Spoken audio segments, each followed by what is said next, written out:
खुलुमबाय। गोजोन फुंबिलिनि गासैबो बड'लेण्ड बुब्लिनि अनसायगिरिफोरखौ बरायग्रोबाय। दिनै 16 जुलाइ बुधबारनि फानजामुथिखौ फरायथिनो लादों आं रबिन बसुमतारिया। फानजामुथिनि गिबियाव दं मेष राशि। नोंथाङा सोरजोंबा गाज्रि मुं सुजागोन। दिनैनि साना नोंथांनि थाखाय दुखु गोनां सान। बृष राशि। नोंथाङा समाजनि मोजां हाबा मावनानै मोजां मुं मोनगोन। मोजां हाबा मावनायनि थाखाय मुं गोसारगोन। मिथुन राशि। खामानि मावनानै नोंथाङा धोन बुथुमना लानो हागोन। नोंथाङा धोन गोसारहोनो हागोन। कर्कट राशि।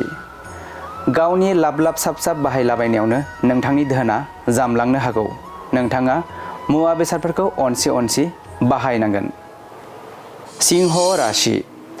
मानिबा जाहोननि थाखाय नोंथाङा सोरजोंबा नांज्लायलायनो हागौ। गोसोखौ हमथाना थानाया गाहाम। कन्या राशि। सोरनिबा मोजां हाबा मावना होनायनि थाखाय नोंथांनि माना बांगोन। ओनसोलाव बयजोंबो बाख्नायजागोन।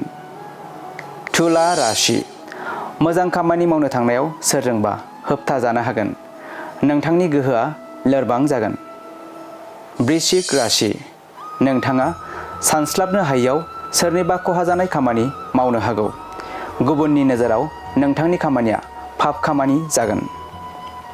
धनु राशि। नोंथाङा मोदाय दावदायनि सायाव गिनाय फैगोन। गोसोखौ गिनाय मोनबाय थागोन। मकर राशि।